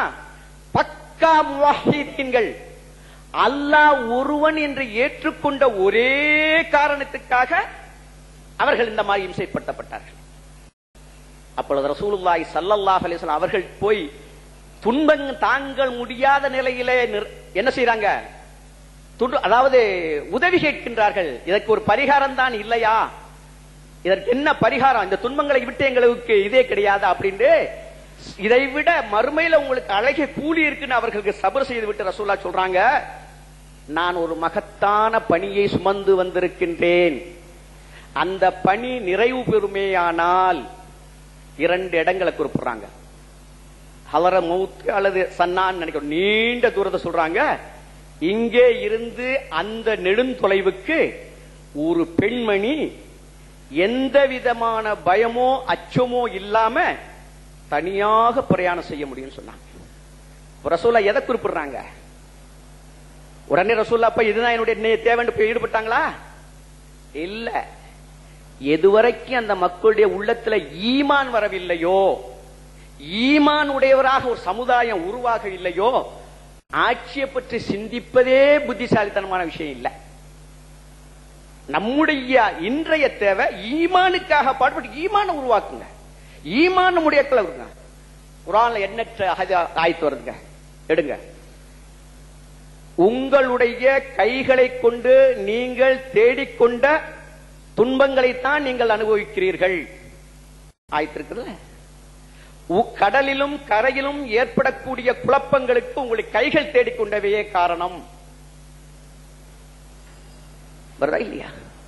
உங்களுடைய நிலைகளை மாற்றிக்கொள்ளாதவரை உங்களுடைய நிலையை நான் மாற்றப் போவதில்லை. வருதா இல்லையா? இவ்வளவு தாக்கீதுக்கு பிறகும் நீங்க அல்லாஹ்வுக்கு கட்டுப்பட்டு நடக்க தயாரில்லைன்னு சொன்னா உங்களை அழித்து விட்டு உங்களுடைய ஸ்தானத்துல வேறு சமுதாயத்தை நாம் கொண்டு வந்து விடுவோம். அதை தடுப்பதற்கு உங்களை யாருமே அதிகாரம் பெற மாட்டீங்க. வருதா? அதே போல நீங்கள் உண்மையான மூமின்களாக இருந்தால் உங்களுக்கு பயமோ துக்கமோ இல்லை, நீங்களே மிக உயர்ந்தவர்களாக இருப்பீர்கள். குர்ஆனே வாதாவா இல்லையா? மூமின்களை பாதுகாக்க அல்லாஹ் போதுமானவன் இருக்கா இல்லையா? இதெல்லாம் அல்லாஹ் சொல்லக்கூடிய வாதாக்கள் அல்லவா? ஒரு மூமினுக்கு ஒரு விசுவாசிக்கு இதுல நம்பிக்கை இருந்தா இதெல்லாம் குறைபாடு வைத்துக்கிட்டு மத்தவங்கள்ட்ட போய் போராடுறதுன்னு சொன்னா உண்மையில நம்ம யாரை எதிர்த்து போராடுறோம்? அல்லாஹ்வை எதிர்த்து போராடுறோம். நம்முடைய நிலையை மாற்றிக்கொள்ளாத நிலையில, நம்மகிட்ட ஒழுங்கு வராத நிலையில தர்காக்காரனா நீனு வா, அவனா நீனு வா, அவனா எல்லாம் வாங்க வந்து நம்ம போராடி ஆட்சியை பெற்றுவோம். அல்லது நம்முடைய ஆட்சியில் இருக்கக்கூடியவங்கள்ட்ட நம்முடைய உரிமைகளை பெற்றுக்கொள்வோம். என்ன உரிமைகள் அவன்கிட்ட இருக்கு? வேப்பன உரிமைகள். பதவியா? என்ன பதவி? அரசு பதவிகள், ஆட்சி அதிகாரத்துல பதவிகள் கேட்டு பெறலாமா? இஸ்லாம் அனுமதிக்குதா? அதுக்கு முதல்ல அனுமதி இல்ல. அப்பவும் அந்த அதிகாரத்தோட போய் நினைஞ்ச நீங்க என்ன செய்ய போறீங்க? லஞ்சம் வாங்கக்கூடிய நிலை, பச்சை அயோக்கியர்களுக்கெல்லாம் தலை வணங்கக்கூடிய நிலை. அவனுக்கு காருக்கு ஐஏஎஸ் அதிகாரியா இருப்பான், பெரிய பெரிய ஐபிஎஸ் அதிகாரியா இருப்பான். பரம அயோக்கியனுக்கு போய் காரத்தோட வந்து மரியாதை கொடுத்து கூப்பிட்டு வருவான். ஏன் அவன் அந்த பதவியில் இருக்கான்? ஏதோ ஒரு முஸ்லிமுக்கு தேவையா? இதுக்குத்தான் நம்ம இந்த மாதிரி போகணுமா? சிந்திச்சு பாருங்க. சரி, அதிகாரம் அப்படி போயிடுச்சு, இது இப்படி போயிடுச்சு. நான் கேட்கிறேன், உண்மையிலேயே சில ஹதீஸ்கள் எடுத்து கொடுக்குறாங்க. ஒரு 2 ரூபா பொருளை நம்ம வந்து இழந்துட்டா இதுக்காக இந்த உரிமையை பெறறதுக்காக போராடி பெறுவது அவன் அதுல முர்த்தா பண்ண ஷஹீது. நான் கேட்கிறேன், இந்த பொருளை ஒரு முஸ்லீம் அபகரிச்சாலும் அதுதானே சட்டம்? ஒரு முஸ்லீமை ஒரு முஸ்லீமுடைய பொருளை அபகரிச்சாலும் அதுக்கு போராடலாம்ல? அப்படித்தானே? அந்த தனி மனிதனுடைய ஹதீஸ் தான் அது, பொதுவான ஜமா ஹதீஸ் அல்லது. இன்னும் சொல்ல போனா ஒரு முஸ்லீம் அல்லாதவனை விட ஒரு முஸ்லீம் அபகரிச்சா அவன் மேல ரொம்ப கடுமையா நம்ம போராட வேண்டிய நிலையில் இருக்கிறோம். உண்டாயிட்டியா? அப்ப இதை கொண்டு போய் மாற்று மதத்தார்களுக்கு மத்தியில் நம்ம எப்படி ஒரு சமுதாயத்துக்கு எப்படி இதை ஆதாரமா கொடுக்கிறது? சரி, போராடுறோம், உரிமையை பெறணும், சந்தேகமே கிடையாது. ஒரு முஸ்லிமுடைய ஆக உயர்ந்த உரிமை என்ன? மிக அத்தியாவசியமான உரிமை என்ன? ஒரு முஸ்லிம் கலிமா சொன்னதுக்கு பிறகு அவன் கண்டிப்பாக தொழுதாகணும். தொழாத போனா முஸ்லிமே இல்ல. ஜமாத்தோட தொழுவது கண்டிப்பானது. பள்ளியில போய் தொழுகிறது அவனுடைய உரிமையும் கடமையும். இன்னைக்கு குர்ஆன் ஹதீஸ் சொல்லக்கூடிய சகோதரர்களுக்கு பள்ளியில போய் தொழுகிறதுக்கு அனுமதி மறுக்கப்படுது, போர்டு எழுதப்பட்டு வைக்கப்பட்டிருக்குது. அந்த உரிமையை பெறுவதற்காக என்ன போராடி இருக்கிறோம், என்ன முயற்சி செஞ்சிருக்கோம்? அதுல கோழைகளாக தனித்தனி பள்ளி காட்டி அவங்க பிரிச்சுக்கிட்டோம். என்னங்க செஞ்சிருக்கோம்? அந்த பள்ளிவாசல் அந்த தெருவுல அந்த ஊர்ல நமக்கு உரிமை இருக்கா இல்லையா? நம்முடைய உரிமை பறிக்கப்படுதா இல்லையா? அந்த உரிமையை பெறுவதற்காக நாம் என்ன செஞ்சிருக்கணும்? ஜிஹாத் எங்க முதல்ல செஞ்சிருக்கணும்? போராட்டம் எங்க முதல்ல செஞ்சிருக்கணும்? எது உண்மையான போராட்டம்? அப்போ ஒரு முஸ்லீம் அதை தப்பு செய்து அவன்கிட்ட விட்டுறது, ஒரு முஸ்லீம் அல்லாத ஒருத்தர் அந்த தப்பை செஞ்சு அவன் போராடுறத இதுதான் இன உணர்வுங்கிறதுக்கு இஸ்லாத்துல அனுமதி இல்ல. சகோதரரே சொன்னார், இதுக்கு அனுமதி கிடையாது. இது ஆக்சுவலா இன உணர்வு. அப்படி உண்மையிலே உரிமைக்காக இழந்து விட்ட உரிமைகளை பெறதுக்காக போராடுறதா இருந்தா முதல்ல முஸ்லிம்களே நம்முடைய உரிமைகளை எத்தனை பறிச்சிருக்காங்க அதை நிலைநாட்டுங்க. தனித்தனி பள்ளி கட்டி சமுதாயத்தை பிளவுபடுத்தாதீங்க. அந்த பள்ளியிலே உரிமை கொண்டாடுங்க. தனிப்பள்ளி கட்டின ஊர்கள்லாம் இப்ப என்ன தெரியுமா சொல்றாங்க, பள்ளி தனியா கட்டிக்கிட்டீங்களா, கபரஸ்தானம் தனியா கட்டிக்கிறீங்க. எங்க கபரஸ்தானம் அடக்கம் பண்ண வராதீங்க. அவங்க சொல்றது நியாயம் இருக்கா இல்லையா? தனிப்பள்ளி பட்டு பிரிஞ்சு வந்துட்டீங்கல்ல, உங்களோட உரிமையை விட்டு கொடுத்துட்டு வந்துட்டீங்கல்ல, அப்புறம் எப்படி திருப்பி அவங்களோட கபரஸ்தான்ல போய் உரிமை கோரி போறது? நீங்க நேர்மையாளர்களாக இருந்தா, உண்மையாளர்களாக இருந்தா அந்த பள்ளியிலே எங்களுக்கு உரிமை இருக்குன்னு போராடணும். கபரஸ்தான்ல போராடலாம். பள்ளிக்கு மட்டும் வேணா என்ன நோக்கம்? பள்ளினா நமக்குள்ள தனி அதிகாரம், நம்முடைய தனி ஆதிக்கம், நாம விரும்புற மாதிரி செயல்படலாம். இது இஸ்லாம் அனுமதிக்கலையே. உரிமைன்னா முதல்ல நம்ம உரிமை நிலைநாட்டுவோம். நம்ம உரிமையை முறைநாட்டி உண்மையிலே நான் சொல்றேன், ரசூலுல்லாஹி ஸல்லல்லாஹு அலைஹி வஸல்லம் ஆரம்ப கட்டத்தில் செய்த அந்த முயற்சியின் அடிப்படையில் ரசூலுல்லாஹி ஸல்லல்லாஹு அலைஹி வஸல்லம் அவர்களுக்கு கட்டுப்பட்டு நடக்கக்கூடிய ஒரு சமுதாயத்தை உருவாக்கியதுக்கு பிறகு ஆட்சி அவர்களை தேடி வந்தது, அவர்கள் தேடி போகவில்லை. இதான் முதல்ல ஒழுதுக்கு. பதவியை ஒருத்தன் தேடி போனால் அவன் முஸ்லிமே அல்ல, பதவி அவனை தேடி வர வேண்டும். அதான் இஸ்லாம் சொல்லுது. பதவிக்காக எவன் பாடுபடுகிறானோ அவனுக்கு பதவி கொடுக்கப்படக்கூடாது. இதான் இஸ்லாம் சொல்லுது. என்ன அப்படிப்பட்ட உரிமை? சரி போராடினீங்க, ரைட்டு, உங்களுக்கு நீங்க சொல்ற மாதிரி 20% முஸ்லிம்களுக்கு ஒதுக்கிட்டான், ஒத்துக்கிடுவான். அப்புறம் என்ன நடக்குது தெரியுமா? ஆப்கானிஸ்தான்ல நடக்குதுங்க. நடக்கும். ஹனபிக்கு எத்தனை சீட்டு கொடுப்ப, ஷாபிக்கு எத்தனை சீட்டு கொடுப்ப, ஜம்மியத் அஹ்ல குர்ஆனுக்கு எத்தனை சீட்டு கொடுப்ப? இவங்களுக்குள்ள போராட்டம். நாங்க தான் கூட இருக்க, எங்களுக்கு கூட கூடு. நான் தர மாட்டேன், நான் தான் போராடி போட்டேன். இவங்க அடிச்சு சாக வேண்டியதான். நடக்குமா? நடக்காது. பதவி ஆசை மனிதனை எதையும் செய்ய சொல்லும். குர்ஆனுக்கு கட்டுப்பட்டு நடக்கிற எண்ணமே பதவி ஆசை உள்ளவனுக்கு வராது. அதனாலதான் பதவி ஆசை உள்ளவனு ரசூலுல்லாஹ் இது பண்ணிருக்காங்க. பதவி ஆசைக்கு மார்க்கத்தில் இடமே இல்லைங்க. முதல்ல பதவி ஆசை உடையவன் உண்மையான இஸ்லாத்தை வழங்கினா இருக்க முடியாது. அவன் செயல்படக்கூடிய முறையில பதவி அவனை தேடி வரணும். சகோதரர் அழகா இனில ஹுக்குமா அல்லாஹ், அல்லாஹ்வுடைய சட்ட அதிகாரம் எல்லாம் அல்லாஹ்வுக்கு ரைட். அப்ப உண்மையிலே ஆட்சியில வரவன் அல்லாஹ்வுடைய இதத்தான் நிலைநாட்டணும். இந்த முறையில ஆட்சியில போறவன் நிச்சயமா நிலைநாட்ட மாட்டான். இந்த போற போக்கிலே தான் எத்தனையோ தப்பு நடக்குது. அல்லாஹ்வுடைய சட்டத்துக்கு மாத்தமா எத்தனை நடக்கும்போது அங்க மட்டும் எங்க நேர்மை வரப்போகுது? இந்த ஆட்சி அடையறதுக்குள்ள எத்தனையோ குர்ஆன் ஹதீஸ்க்கு முரண்பட்டது. நம்ம நியாயப்படுத்தலாம், எதையும் நியாயப்படுத்தலாம். உன்ன புரிஞ்சுக்கிறீங்க, அங்கதான் நாம பெரிய தப்பு செய்யறோம். ஹிமாலயத்தவர் என்ன செய்யறோம் தெரியுமா? உலகத்திலே நியாயப்படுத்த முடியாத எந்த தத்துவமும் இல்ல, கடவுளே இல்லை, தத்துவம் நிலைநாட்ட முடியும் ஒப்புக்கொள்ளக்கூடிய ஒரு பெருங்கூட்டம் இருக்குது. குரங்கிலிருந்து பிறந்தவன் மனிதன் ஒரு தத்துவம், டார்வின் தத்துவம் ஒப்புக்கொள்ற எத்தனை பேர் இருக்கிறான்? எந்த தத்துவத்தை நிலைநாட்ட முடியாது. கல்லிலே கடவுளுடைய சக்தி இருக்குது, அது ஒரு தத்துவம், நிலைநாட்ட முடியும், ஒப்புக்கொள்றவன் இருக்கான். தத்துவங்கள் மனிதர்களால் உருவாகக்கூடியது. நல்லா புரிஞ்சுக்கிடுங்க. மனிதர்களால் உருவாகக்கூடிய எந்த தத்துவத்தையும் நிலைநாட்டுவதற்கு ஒரு கூட்டம் வரத்தான் செய்யும். இன்னும் தெளிவாக சொல்வதாக இருந்தால் அப்படிப்பட்ட தத்துவங்களை நிலைநாட்டுவதற்கு கூட்டம் அதிகமாகவே வரும். என்ன காரணம் தெரியுமா? ஷைத்தானும் அதற்கு ஒத்துழைப்பு செய்வான், அவனுடைய படைபட்டாளங்களையும் அதற்காக அனுப்புவான். எனவே அவனுடைய ஒத்துழைப்பின் காரணமாக கூட்டம் வரத்தான் செய்யும். கூட்டத்தை கண்டு நாம் மயங்கினோம் என்றால் நிச்சயமாக நாம் ஏமாறுகிறோம். தத்துவங்கள் அத்தனையும் நிராகரிக்கப்பட வேண்டும். ஒரு முஸ்லிம் தத்துவங்களை எடுக்கவே மாட்டான். அல்லாஹ் சொல்றானா கட்டுப்படுறேன், அல்லாஹ்வுடைய ரசூல் காட்டி தந்திருக்கான ஏற்றுக்கொள்றேன். அல்லாஹ்வோ ரசூலோ சொல்லாத விஷயம் எனக்கு எவ்வளவு அழகா தெரிஞ்சாலும், எவ்வளவு நியாயமா தெரிஞ்சாலும், இன்னைக்கு அதனால எத்தனை லட்சக்கணக்கான ரூபாய் எனக்கு வருவதாக இருந்தாலும் தூக்கி எறிகிறேங்கிறவன் தான் இஸ்லாம். அல்லாஹ்வோ ரசூலோ சொல்ல நியாயப்படுத்தலாம். ஒரு காரியம் சொன்னா நிச்சயமா இல்லங்க, அந்த அப்படி சொல்லுதுங்க, இது எப்படி வருதுங்க, அது அப்படி வருதுங்க, ஆனால் அப்படிங்க சொல்லிடலாம். அதை 4 பேர் கேட்கத்தான் செய்வோம். அப்படி கேட்கறதுக்கு ஆள் இல்லைண்டா தர்கா ஜமாத்தி வடங்கங்களை சொல்லக்கூடிய மௌலவிக்கு பின்னால் உள்ள கும்பல் எப்படி போகுது? தரீக்காக்களை ஆதரித்து பேசக்கூடிய அந்த மௌலிகளுக்கு பின்னால எப்படி கூட்டம் போகுது? மதுஹபுகளை ஆதரிச்சு பேசக்கூடிய அந்த கூட்டம் அவங்களுக்கு மொழிகளுக்குள்ள எப்படி கூட்டம் போகுது? ஷியாக்களுக்கு பின்னால எப்படி ஒரு பெருங்கூட்டம் போகுது? இவங்க எல்லாம் குர்ஆன் ஹதீஸ் தான் சொல்றாங்க. அதாவது ஒண்ணு புரிஞ்சுக்கிறோம். முதல் நான் இதை விளக்கி இருக்கிறேன். மனிதனுடைய இரத்த நாளம் எல்லாம் ஷைத்தான் ஓடிக்கொண்டிருக்கின்றான். தவறுக்காக அவனை தூண்டிக்கொண்டே இருக்கின்றான். மனோ இச்சையை அவர்களிடம் உண்டாக்குகின்றான். ஏனென்றால் மனோ இச்சையை கொண்டுதான் அவனை வெளுகெடுக்க முடியும். அப்ப அவனுடைய எண்ணத்துல சிந்தனையில தவறான ஒண்ணு குடிகொண்டிருக்குது. தவறான ஒரு விஷயம் அவனுடைய சிந்தனையில எண்ணத்துல குடிகொண்டிருக்குது.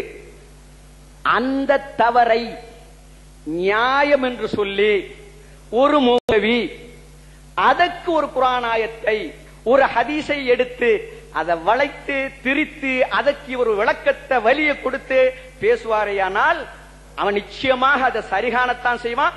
அவர் சொல்றதான் குர்ஆன் சொல்லுவான். ஆச்சரியப்படுறதுக்கு ஒண்ணு இல்ல. உதாரணமா வட்டி எடுத்துங்க. தெளிவா குர்ஆன்ல ஹராம் இருக்கு. ஒரு மௌல்வி வட்டி வாங்குறவங்களுக்கு மத்தியில ஒரு ஊருக்கு போறாரு. அந்த ஊர்ல ஜும்மா பிரசங்கத்துல அவங்கள குஷிப்படுத்தணும், அவங்க மூலம் நமக்கு தன வருமானம் கிடைக்குன்னு சொல்லி அந்த வட்டியை நியாயப்படுத்தி அந்த வட்டி சம்பந்தப்பட்ட குர்ஆன் ஹதீஸ் எடுத்து இவருக்கு ஒரு சொந்த விளக்கம் வியாக்கியானம் எல்லாம் கொடுத்து அதை சொல்றான்னு வைங்க. நிச்சயமா அந்த ஊர்ல உள்ள வட்டி வாங்கக்கூடிய அத்தனை மக்களும் அதை சரிகானத்தான் செய்வாங்க. மார்க்க சரிகானமா? நல்லா சிந்திக்க. அப்போ சாதாரணமா இந்த விஷயத்துல வாலிபர்களுடைய அந்த திணவெடுக்கக்கூடிய தோள்கள் இருக்கின்றனவே, எதையாவது செய்யணும். அவங்களுடைய அந்த சும்மா இருக்க முடியாது அவங்களால. அதைத்தான் நம்மள்ட்ட கேட்கிறாங்க, நீங்க என்ன செஞ்சிட்டீங்க, நீங்க என்ன செஞ்சிட்டீங்க, நீங்க என்ன செஞ்சிட்டீங்கன்னு கேட்கிறாங்க. நீங்க என்ன செஞ்சிட்டீங்க? அப்ப அவங்க விரும்புறாங்க எதையாவது ஒண்ணு செய்யணும். உண்மையில நான் சொல்றேன், உலகத்தில் ஏற்பட்ட புரட்சிகள் எல்லாம் வாலிபர்கள். கம்யூனிஸ்ட் புரட்சி யாரை கொண்டு வந்தது? புரட்சிகள் என்று பார்த்தால் வாலிபர்கள் தாங்க இருப்பாங்க. அவங்களுக்கு இயற்கை சுபாவம் ஏதாவது ஒண்ணு செய்யணும். அப்ப அவர்கள் டேஸ்டுக்கு தகுந்த மாதிரி கொடுக்கும் பொழுது நிச்சயமா அவங்க குஷியாகத்தான் செய்வாங்க, வரத்தான் செய்வாங்க. இப்ப சினிமாவுக்கு இப்போ ஏன் இவ்வளவு கும்பு கும்பலா போகுது? அந்த வன்முறை காட்சிகள் இந்த மாதிரி தான். அப்ப இது ஒரு பெரிய டேஸ்டுக்குரிய விஷயம் இல்ல.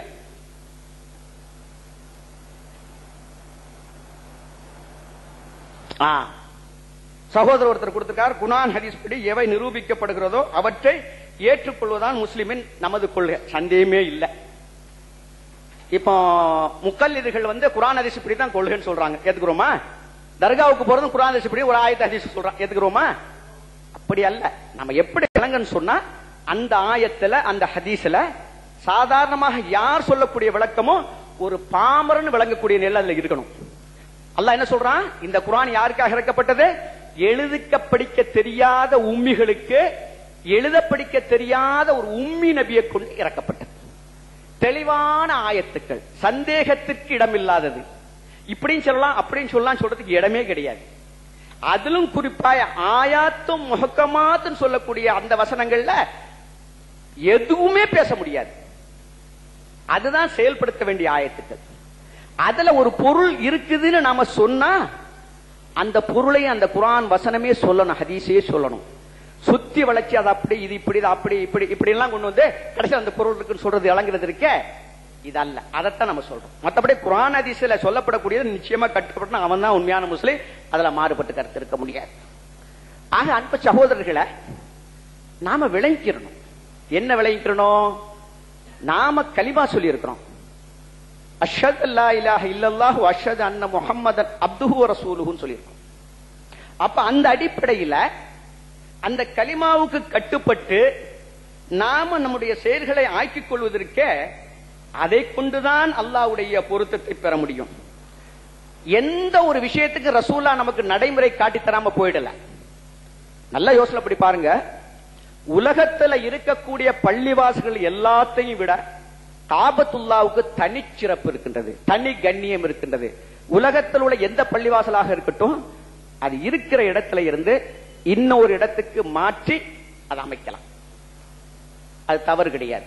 உதாரணமா சில ஊர்கள்ல நீங்க பார்த்திருப்பீங்க, ஒரு பழைய பள்ளி, அந்த பள்ளியில பக்கத்துல அதை விட்டு போட்டு பக்கத்துல பெரிய பள்ளி கட்டியிருப்பாங்க.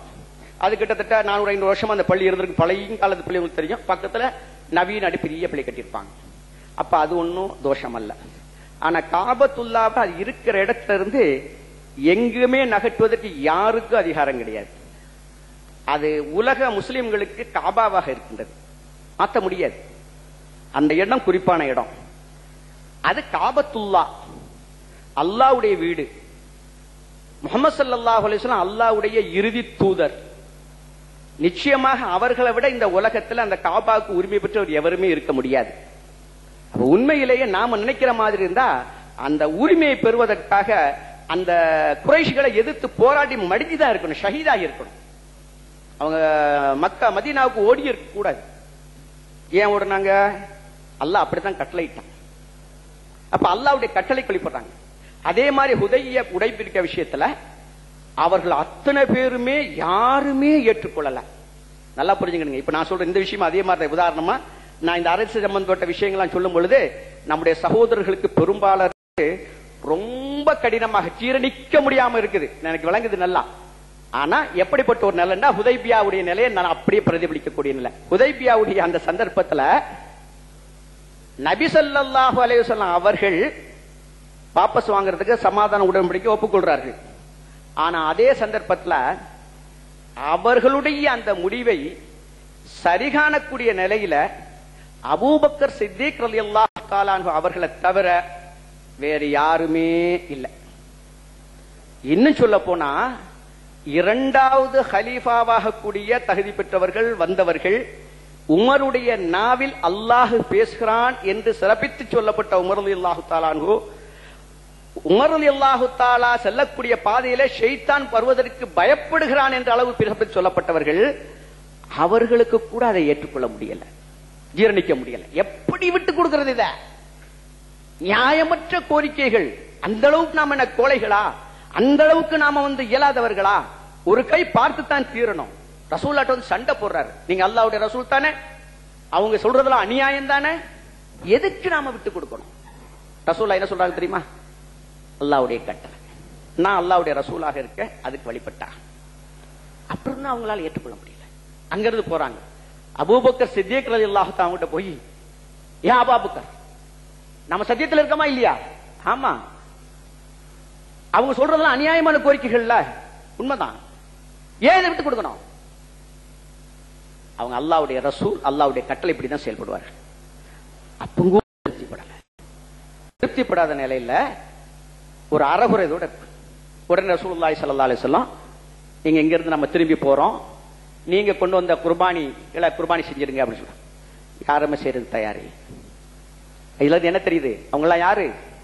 ரசூலுல்லாஹி ஸல்லல்லாஹு அலைஹி வஸல்லம் அவர்களுடைய பாசறையில ஏறக்குறைய 19 வருடங்கள், ஹிஜ்ரத்துக்கு முன்னால 13 வருடங்கள், ஹுதைபியா உடன்படிக்கை அநேகமாக ஹிஜ்ரி 6 நடைபெற்றதாக நான் நினைக்கிறேன். 19 வருடங்கள் ரசூலுல்லாஹி ஸல்லல்லாஹு அலைஹி வஸல்லம் அவர்களுடைய பாசறையில ஏறக்குறைய 19 வருடங்களாக இஸ்லாமிய பயிற்சி பெற்ற அந்த நபித்தோழர்களுக்கே இறையாணையை ஏற்றுக்கொள்ளக்கூடிய அளவுக்கு முடியாத அளவுக்கு அவங்களுடைய அந்த வேகம் இருந்தது. உண்மைதான்.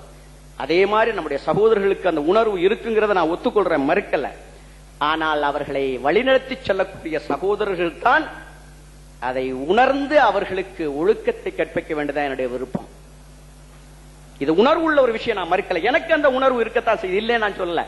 ஆனா அந்த உணர்வு குர்ஆன் ஹதீஸுக்கு உட்பட்டதாக இருக்குன்னு தான் நான் சொல்றேன். அதுக்கு மாத்தமா நம்ம போக முடியாது.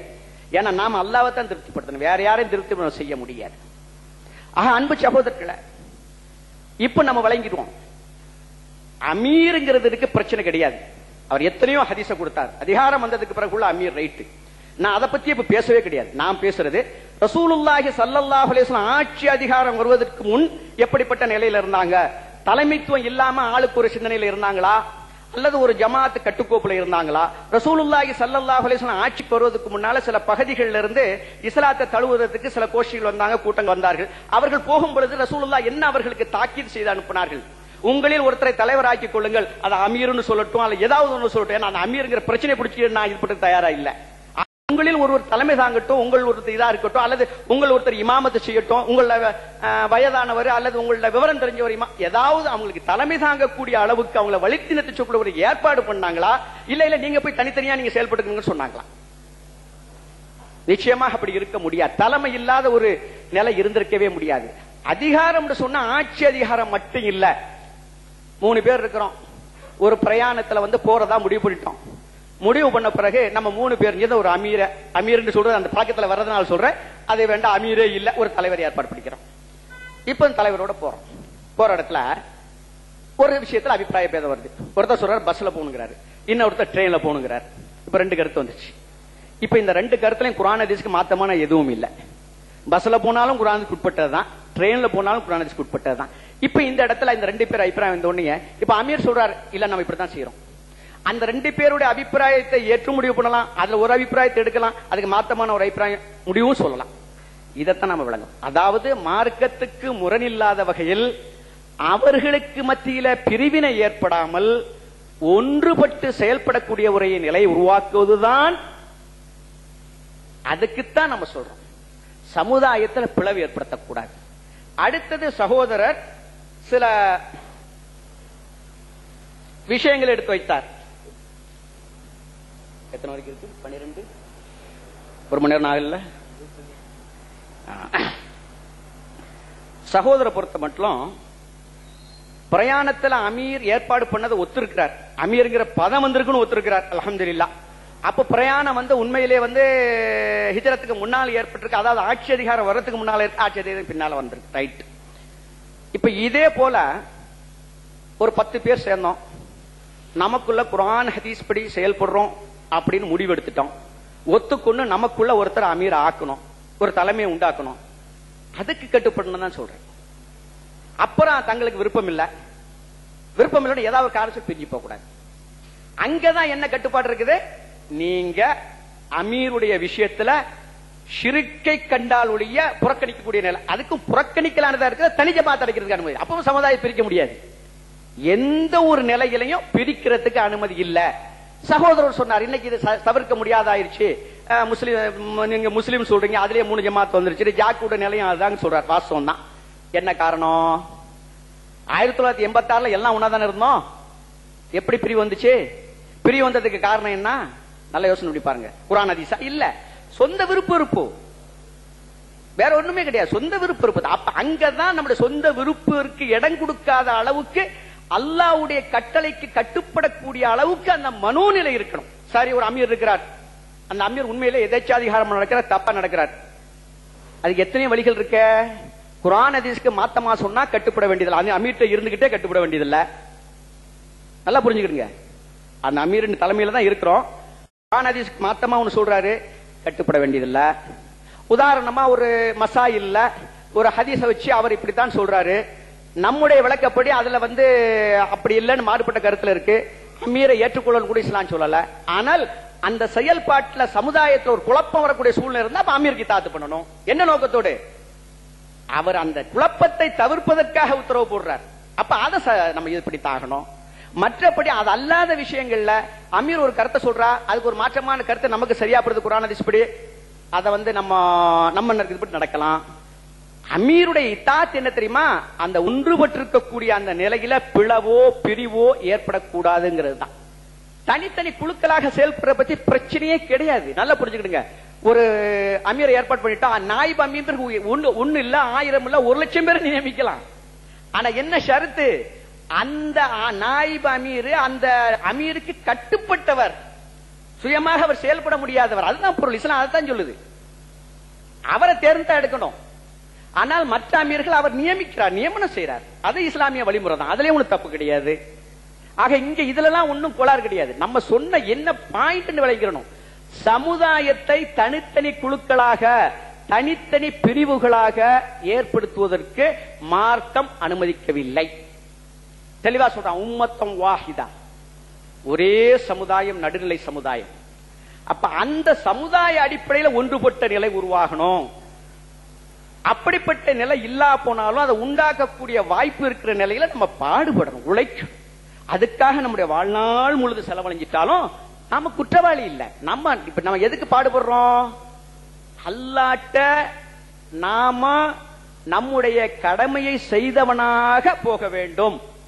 அல்லாஹ் நம்மை குற்றம் பிடிக்க கூடாது, மறுமையில அல்லாஹ் நம்மை தண்டிக்க கூடாது என்பதுதான் நம்முடைய சிந்தனையில் இருக்க வேண்டுமே. அல்லாம இவங்கெல்லாம் இப்படி சொல்றாங்களே, நீங்க என்ன செஞ்சீங்கன்னு கேக்குறாங்களே, ஏதாவது ஒண்ணு நம்ம செய்யணுமே, செஞ்சாதானே உங்களுடைய அபிமானங்கள் நமக்கு கிடைக்கணும்ட்டு ஒரு காரியத்தை செய்யக்கூடாது. அது நம்முடைய கொள்கையோ கோட்பாடோ அல்ல.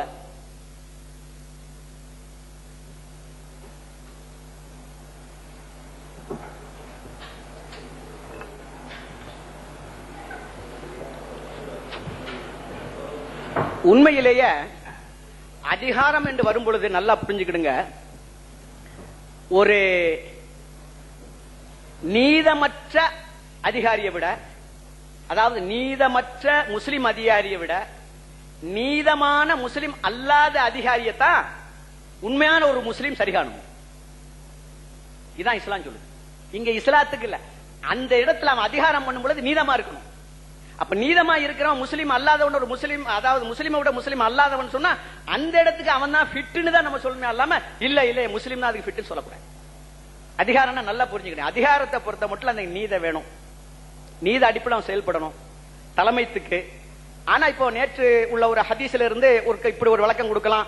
உங்களுடைய சொத்தை அபகரித்துக் கொண்டாலும் உங்களுடைய முதுகுல சாட்டையால் அடிக்கக்கூடிய நிலை இருந்தாலும் அவர்கிட்ட பிரியக்கூடாதுங்கிறது இருக்க, அப்பவும் அதை செய்யறதுல சில நீதங்கள் இருக்கணும். நீத அடிப்படை அவருடைய பார்வையில் உதாரணமா இவர் ஏதாவது அநியாயமான சொத்தை சேர்த்திருக்கிறாரு, அபகரிக்க எடுக்கிறாரு, அப்ப ஏன் சொத்து போன்னு சொல்ல முடியாது. ஏதாவது தப்பு பண்ணிருப்பாரு, அடிக்கிறாரு. அப்போ இதுல என்ன உண்மையான கருத்து இருக்கு தெரியுமா? அங்கதான் நம்ம புரிய வேண்டியது இருக்கு. பிரிவு எப்பொழுது ஏற்படுது தெரியுமா? வெளியேறது எப்பொழுது தெரியுமா? இந்த மாதிரி விவகாரங்களை தான். இதுல ஏதாவது தப்பு தண்டா பண்ண உடனே உடனே அதை கொஞ்சம் கடிமை பிடிச்சா உடனே வெளியே போயிடுது. அதைத்தான் அங்க தடுக்குது.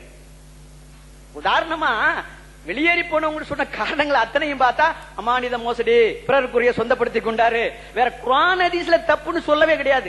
சோதர் பிஜி அவர் வச்சுக்கிட்டு தான் சொல்றேன். ஆனா விளங்குறதுக்கு தப்பா அவர் சுட்டிக்காட்டுன்னு சொல்லல. அல்லாஹ் மீது ஆணையிட்டு கூறுகிறேன், எங்களுக்கு மத்தியில பிரிவினை எடுப்பதற்கு இப்ப ஏற்படுவதற்கு சலஃபி காரணம் அல்ல. பிறருக்கு சொந்தமானதை தனதாக்கி கொண்டதும் அமானதி மோசடி தான் காரணம். இப்ப நான் என்ன கேட்கிறேன்னு சொன்னா, அவர் சொன்ன காரணத்தை வச்சு பிரிவினை ஏற்பட்ட மார்க் அனுமதிக்குதாங்கிறது இல்ல, அனுமதி இல்ல. உள்ள போராடி அமானதி மறுத்துட்டாரு, அதுக்குள்ள வழி பாருங்க. அதுக்கு வந்து ஜமாத் இருக்கு, அதுக்கு மேல சட்டம் இருக்கு, அதை அந்த அளவுக்கு போராடலாம். என்ன தப்பு பண்றாரோ அதிகம் அதை இது பண்ணலாம். அப்படியே நம்மளால செய்ய முடியல, சகிச்சுக்கிட்டு தான் இருந்தாங்க முடிய வெளியேற முடியாது. எதுக்கு சொல்றேன் தெரியுமா? ஒப்புக்கொள்ளாதவர்கள் இல்ல, ஒப்புக்கொண்டு உள்ளே வந்தவர்கள் போறத்தான் சொல்றேன். ஒரு காரியத்தை உதாரணமா அந்த ஹதீஸ் இப்படித்தான் வருது. சகோதரர் தவறுனா திருத்தட்டு என்ன, ஒரு காரியம் கை கூடி வரக்கூடிய வேளையில், நல்லா புரிஞ்சுக்கிடுங்க, ஆட்சி அதிகாரம் கை கிடைக்கிற வேளையில் வரல, அல்லது ஆட்சியில் இருக்கும் பொழுதுன்னு வரையில, உங்களிடையே ஒரு காரியம் கை கூடி வரக்கூடிய நிலையில அதை பங்கப்படுத்துறதுக்கு ஒரு பிளவு ஏற்படுத்துவானால் அவனை கொல்லுது. ஆனா கொல்லுறதுங்கிற விஷயத்துல வரும்பொழுது நல்லா புரிஞ்சுக்கிடுங்க, ஆட்சி அதிகாரம் தான் செய்ய முடியும். அதான் ஒரு உண்மைதான். கொல்ற என்ன கைவிட்டுறது கூட செய்ய முடியுமா? இப்ப ஒரு முஸ்லீம் திருடினா கைவிட்ட முடியுமா? நம்ம முடியாது. அது அரசு என்ன சட்டம் அதுதான். அதுல வந்து நம்ம தலையிட முடியாது. அதிகாரம் பெற்றவர் அந்த ஆட்சி அதிகாரம் பெற்றவர் செய்ய முடியும். அந்த மாதிரி தண்டனையை கொடுக்க உண்மைதான். சகோதரர் சொல்றது 100க்கு 100 ஏத்துக்கிறேன். ஆனா அது மட்டும்தான் அதிகாரம் சொல்றதுல அப்படி அல்ல. ஒரு 3 பேரு அமீரா ஏற்பாடு பண்ணிட்டாங்க, அவர்கள் கூடிய செயல்பாடுகள்ல அவருக்கு அதிகாரம் இருக்கு. அது என்ன செயல்பாடுன்னு சொல்றது அவங்களுக்குள்ள முடிவு பண்றாங்களோ அதுதான். ஆனா அது அவர் சகோதரர் சொல்ற மாதிரி நீங்க அமீர்னு சொல்லுங்க, ஒரு தலைவர்னு சொல்லுங்க, அல்லது சையதுன்னு சொல்லுங்க, அதை பத்தி நான் ஆட்சேபம். அப்புறம் அமீர் தான் நான் சொல்லல. ஏன்னு சொன்னா ஒன்னு சகோதரர்களை, என்னுடைய இந்த கருத்துல ஒரு விஷயத்தை நீங்க எல்லாம் ரொம்ப ஆழமாக நீங்க விளங்கிடணும். ஆரம்பத்திலிருந்து என்றைக்கு இந்த முயற்சியை நம்ம ஆரம்பிச்சோமோ அண்டையிலிருந்து நம்முடைய ஒரே குறிக்கோள் என்ன தெரியுமா? பிளவுபட்டிருக்கக்கூடிய சமுதாயத்தை ஒன்றுபடுத்தணும். கருத்து வேறுபாடுகளை முடிஞ்ச மட்டும் மினிமைஸ் பண்ணணும். சமுதாயம் ஒன்றுபட்ட நிலையில் இருக்கணும். இதுக்கு தடையாக இருக்கக்கூடிய அனைத்தையும் வேற இருக்கணும். இதுதான் நம்முடைய குறிக்கோளே. அல்லாம இந்த வாசகங்களை வைத்துக் கொண்டு இதுகளை வச்சுக்கிட்டு நிலை நம்மகிட்ட இல்ல. அப்படி இருக்குமேயானால் நிச்சயமா நாம வந்து நேத்து என்ன சொன்னோம், அந்த மாதிரி ஒரு நிலை உருவாயிட்டா அதிகாரத்தை நீங்களே வச்சுக்கிடுங்க, சாதாரண ஒரு பதவி கூட நமக்கு வேண்டாம், உங்களுக்கு தொண்டனாக பணிபுரியறதுக்கு தயாராக இருக்கேன்னு சொன்னேன். நான் ஒப்படைச்சிறேன்னு சொன்னதை சில சகோதரர்கள் கிண்டல் பண்ணதாக நான் கேள்விப்பட்டேன். வாஸ்தவம் தான், அதுக்கு விளக்கம் கொடுத்துறேன். நஜாத் என்னுடைய பேர்ல தான் ரெஜிஸ்ட்ரேஷன் இருக்குது, அதனால நான் சொந்தப்படுத்திக்கிறேன் சொல்லிக்கிறாங்க. அது எனக்கு சொந்தமானதல்ல, பலமுறை சொல்லிட்டேன், சமுதாயத்துக்குரியது. இது அல்ஜன்னத்தாவது ஜாக்கு இயக்கத்துக்குள்ளது, ஆனா இது முஸ்லிம் சமுதாயத்துக்குள்ளது. அப்படி ஒரு இதை இன்னைக்கு அமைச்சிட்டாங்கன்னு சொன்னா, குர்ஆன் ஹதீஸ் படி செயல்படுவோம்னு சொன்னா, அந்த நஜாத்தை அவங்கள்ட்ட நான் ஒப்படைச்சேன். எனக்கு ஆட்சேபனையே கிடையாது. ஆனால் அதுல ஷர்த் இருக்கணும், எந்த ஒரு நிலையிலையும் குர்ஆன் ஹதீஸுக்கு முரண்பட்ட நிலை அங்கு உருவாக கூடாது. அதுதான் நான் போடுற ஷர்த். வேற எந்த ஷர்த்தையும் நான் போடல, என் சொந்த ஷர்த் எதையுமே போடல. குர்ஆன் ஹதீஸுக்கு முரண்பட்ட எந்த விஷயமும் வரக்கூடாது, வேற எந்த ஷர்த்தையும் நான் போடல. மற்றபடி அமீர் பதவி வேணும், ஏதாவது ஒரு பதவி எனக்கு கொடுங்க, அல்லாஹ் பாதுகாக்கணும், ஒரு சாதாரண தொண்டனாக அவர்களுக்கு கீழே பணிபுரிய தயாரா இருக்கு. இதை இவ்வளவு பகிரங்கமாக சொல்றேன். வீடியோ ஆடியோல பதிவாகுது, முஸ்லிம்கள் எங்கெல்லாம் இருக்காங்க போகும். நாளைக்கு இதை விட ஒரு ரெக்கார்டு உங்களுக்கு வேண்டியதில்லை. இதுல எந்த விதமான மாற்று கருத்து எனக்கு கிடையாது. ஆக பதவியாக பிடிச்சு நம்ம அலையில்லை, பதவி வேணுங்கிற நோக்கத்துல எல்லாரும் எங்கள்கிட்ட வாங்கண்டு என்னைக்குமே கூட்டதில்ல.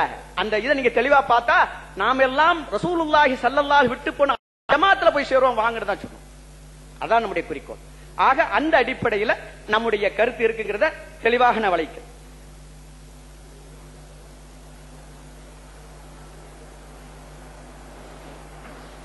சட்டங்களை அமல்படுத்துறது மட்டும்தான் அமீர் அல்ல, அதை நான் விளக்கம் கொடுத்துட்டேன். சட்டங்களை அமல்படுத்தணும் அமீர் தான். மற்றபடி ஒரு ஜமாத்துக்கு ஒரு அதை வேண்டாம் அமீர்னு சொல்ல, வேற பதவி, அதை பத்தி பிரச்சனை இல்ல.